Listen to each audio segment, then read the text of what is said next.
Good morning, everyone. So, on to the new session. Can I just call upon Dr. Pratik Manik, who I think is already taking position for the challenges of building a heart transplant program. He's from Ahmedabad, assistant professor. Yes. So good morning to all the delegates, my respected seniors, my colleagues, and all the present dignitaries. So good morning, everyone, and a big thank you for allowing me the platform to present this in front of the ISOT 2023.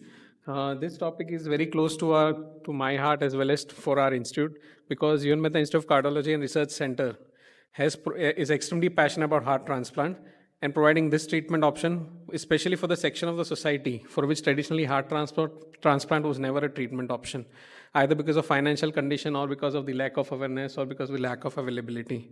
Today's talk is focused upon the challenges that we are going to face to start a heart transplant program and how do we overcome these challenges. Coming to the numbers, yes, in India, gradually we are improving the numbers of the heart transplant. We had a slight dip during the COVID era, and in 2022, we were close to around 250 numbers. But still, we are far behind the NOTO statistics, which says that nearly 50,000 heart failure patients do require heart transplant at a time in India. So what are the challenges for the heart transplant? So for any transplant program, the most important part is not only the recipient or the transplant hospital. It is the donor retrieval, the transport of the organ, the coordination between the teams, and then after comes the transplant surgery, and then after comes the follow-up. So the most important part and the most rate-limiting step in the heart transplant is because the heart transplant is entirely dependent on cadaveric donation. We don't have an option of a live-related or unrelated transplants in heart. So the first challenge which I think we come across is the challenges in the organ donation. See, we are moving fast in India, we are growing scientifically, but still there are many beliefs, there are many challenges on the organ part, because many of the patients, if a patient is brain dead, I still know that many of the patients' relatives, they still don't know whether they can donate or they cannot donate. Even if they know that they can donate, they don't know whom to contact, how to contact, which hospital they should go, what are the registered centers, they don't know much about that. So many of these patients, they are not aware of the fact. Many of the culture and religious beliefs that we come across are that many of the patients, they don't want to donate because they feel that donation is not religiously accepted.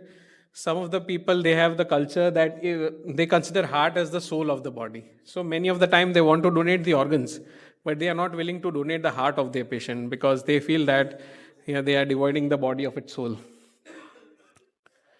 So coming short, the major solution what we find to increase the donation is we need to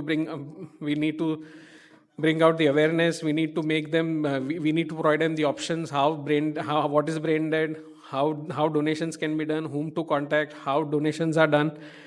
Moreover, it's not just about the counseling of the relatives and the patients and their relatives. The most important part is that this needs to imbibe within the curriculum of our children, in the curriculum of our colleges. Even what I know is of the fact that most of our MBBS students, they don't know what is brain dead, how the organ donations happen, what is the process, how organ donation happens. So even the MBBS students can be involved in that.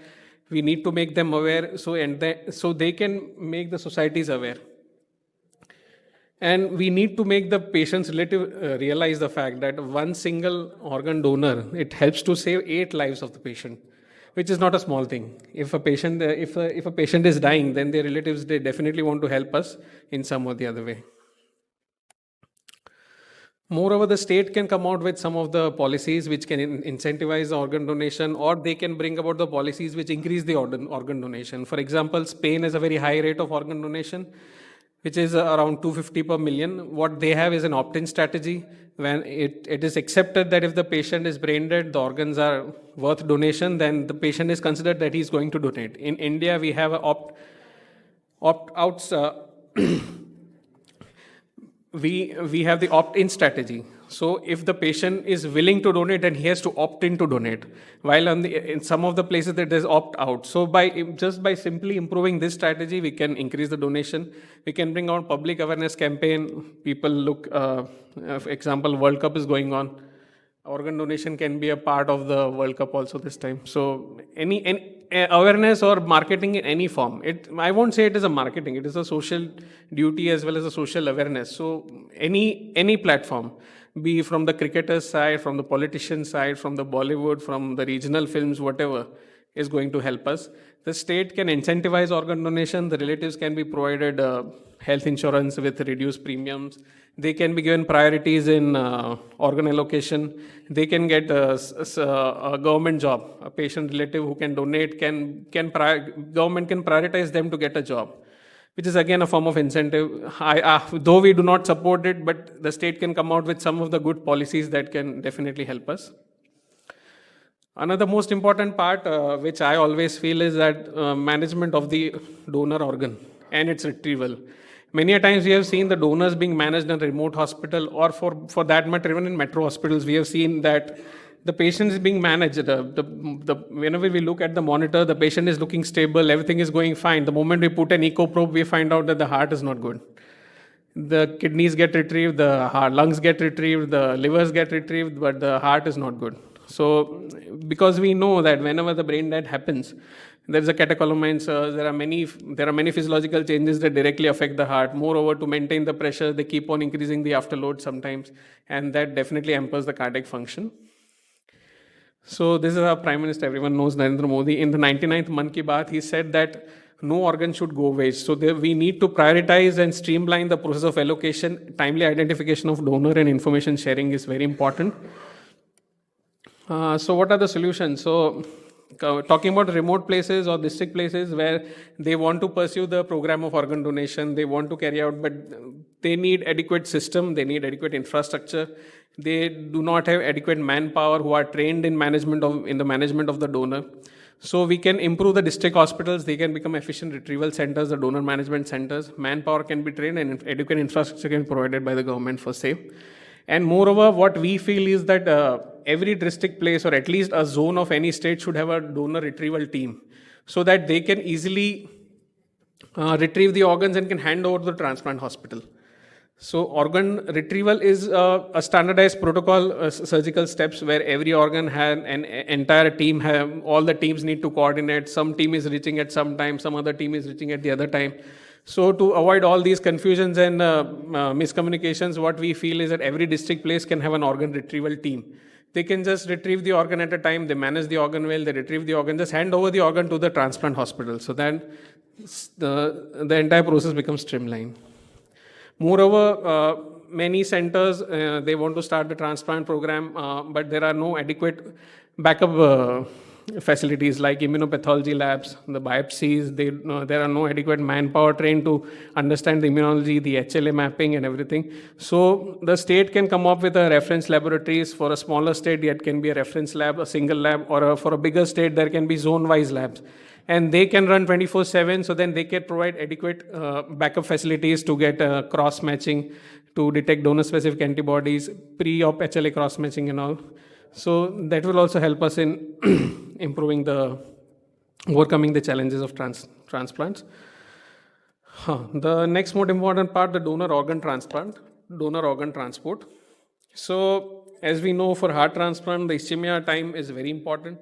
The organ needs to be there at the transplant center by 4 hours, but we even know that we do tell 4 hours, but we know if an organ reaches within half an hour, an organ that reaches after 3 hours, we see the difference in the post-operative function of such a heart. So donor organ transport is very important. I'm not saying only for the heart, for all the organs, but it's very important. And the major issue that we come across is that there is lack of coordination of the teams. Sometimes we want to take a chartered flight to get an organ from some center, bring it to a hospital, but we don't have adequate funds. For example, just to get a helicopter, we need ample of permissions. We need to take a permission from the commissioner, from the local police authorities and everywhere. It's not as easy as booking a chartered plane. Drones has been suggested by our health minister, but we know that it is not a reality in current state. And again, the coordination between the retrieval teams, that is very important for timely organ retrieval and transport. Still, we are the country which relies on transporting of organ based on just by using the commercial flights. I still know that whenever we get an organ call, we just keep on, one person is just browsing the Make My Trip or Indigo website, looking for the going flight and the coming flight and then planning the retrieval time as per that. So that is, I know it's very important and that needs to be handled properly. And our police department, they are trying our best to provide the green corridors and provide adequate infrastructure for that. Again, helicopters, they can play a very good role in transporting organs, especially organs such as a heart, which has shorter ischemia time, because everywhere we know that in smaller centers, there are no adequate airport infrastructures, flights cannot land, we don't have ample frequency of flights from bigger cities. So helicopters and easy allocation of helicopter service by the government can help us to reduce this problem in overcoming the challenge. So now we come to the recipient. Donor part, I think many challenges are there. So what challenge in a heart transplant we face from the recipient is, many of the patients are there with the heart failure, they keep on continuing medication. When we ask them, how do you feel? They say, we are feeling very good. But how do they feel good? They just sit there in their room in a corner and they see a television, doing nothing else. The quality of life is highly impaired. What happens is they come to us for a transplant at a very advanced stage, where there is end organ dysfunction, kidneys have been knocked out, the liver dysfunction has started, and then they tell us to do a heart transplant. We know that such patient is not going to have a good result as compared when he has been done a transplant at an early stage. So how to overcome this? Our own operated patients, they can act as our brand ambassadors. They can counsel these patients that the post-transplant quality of life and the functional capacity improves drastically after heart transplant. And for this, counseling becomes most important. Many of the patients, they are not willing to undergo transplant. Regular counseling, regular follow-up of them becomes very important. And it is also important that these patients, many of them are from the smaller centers, so we need to develop smaller centers at the district level, where the physicians are aware of how to early identify the heart failure patients. They can counsel them timely, they can put them on optimal medical therapy, they can upstage the therapy, they can downstage the therapy, and timely they identify the recipients and they send them to the referral hospital. So this is our concept of heart failure OPD that can start at least at every smaller centers or district center. And at least they are sent timely for the transplant, as well as if they need a bridge therapy to transplant, then they can. And moreover, what we feel is that, we know that we talk about heart team approach, this, that, but we know that even the patients who are referred from cardiologists, they are referred at a very late stage. All the possible medications have been tried out, but then the patient lands up in end organ dysfunction, and again the outcomes of the transplant are very well impaired because of that. The major issue that comes for the heart transplant, especially in a government sector, to start a heart transplant program is a financial support, because you need finance for everything. For preoperative workup, to provide a bridge therapy to transplant, the actual transplant surgery, for the transport, for the donor organ transport, for immunosuppression, the lifelong immunosuppression, other ancillary medications, and moreover, a development of a heart team.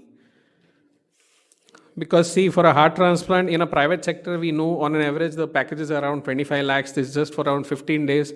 Then again, you have to go back to the immunosuppression, any complications that need to be handled. I know that the patients almost spend around 30,000 per month for initial 1 year post-transplant for the medications. So I don't tell that only the government needs to do something for that. It has to be a collective approach from the NGOs, from the non-governmental organizations, a public-private partnership, whatever means that are available, because we know that the government is trying to increase their expenditures on the percentage of GDP on health, but still we know we are lacking far behind in providing the health infrastructure.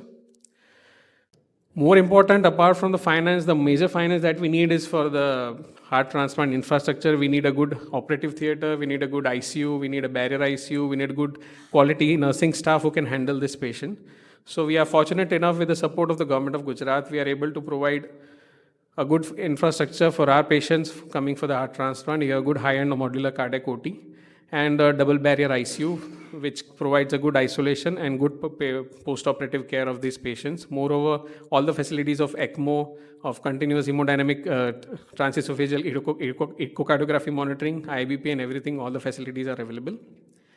And as I said, heart transplant requires a heart team village. It's not just a heart team, it requires a whole village of people to handle these patients, because we need to counsel the patients preoperatively that they need to get a transplant done, the physicians are involved, workup is done, listing is done, their surgery is done, post-operative follow-up, and every small details need to be taken care, because post-operatively the patient in fact needs more aggressive care, more better familial support in the when the patients are at home. They need to be taken care of their food, their nutrition, infection prevention, hygiene, everything needs to be taken into account. So you need a whole team, and this is not a small thing. A good team is very difficult to develop, especially in a government sector, to train the people, educate finances for that. So this is one of the major challenge also that we feel for the heart transplant.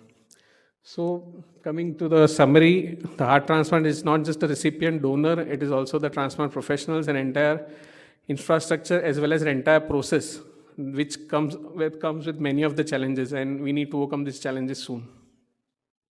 Thank you. Thank you, Dr. Manik, for the beautiful illustration. We'll have the I discussion. think one of the main onuses which you mentioned was the awareness, plus at the district levels. So we can have.